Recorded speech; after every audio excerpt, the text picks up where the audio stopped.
Γεια σας. Αυτό είναι το πρώτο βίντεο της σειράς των βίντεο για την εκπαίδευση στο Python. Θα έχετε το Word οδηγίες Python, που είναι αυτό εδώ, και θα πάμε κομμάτι-κομμάτι τις οδηγίες που είναι εδώ, να τις βλέπουμε σε ένα demo πρόγραμμα Python.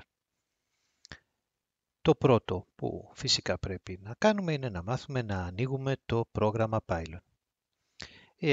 Στην επιφάνεια εργασίας εγώ έχω τρεις συντομεύσεις που και οι τρεις παραπέμπουν στο πρόγραμμα Python. Μπορεί λοιπόν να το δείτε ως Poseidon Explorer 64 ή Poseidon Explorer 32 ή Python 64 ή και Python 32.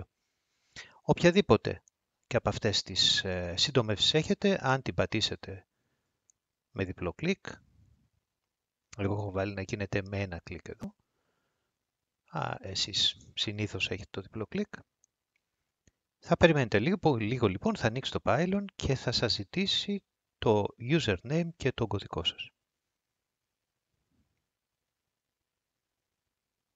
Εδώ λοιπόν ζητάει username εδώ και εδώ ζητάει τον κωδικό.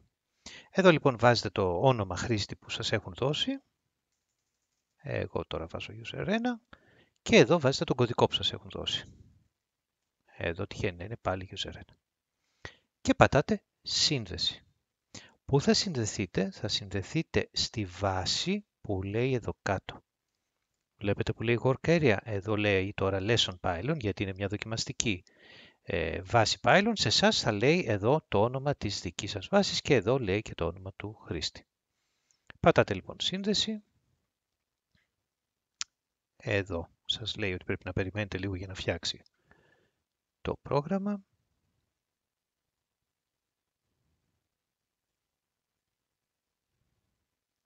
Και ανοίγει μια πρώτη οθόνη που είναι αυτή, αλλά εμείς θα την αλλάξουμε, δεν είναι αυτή που προτείνουμε να δουλεύετε.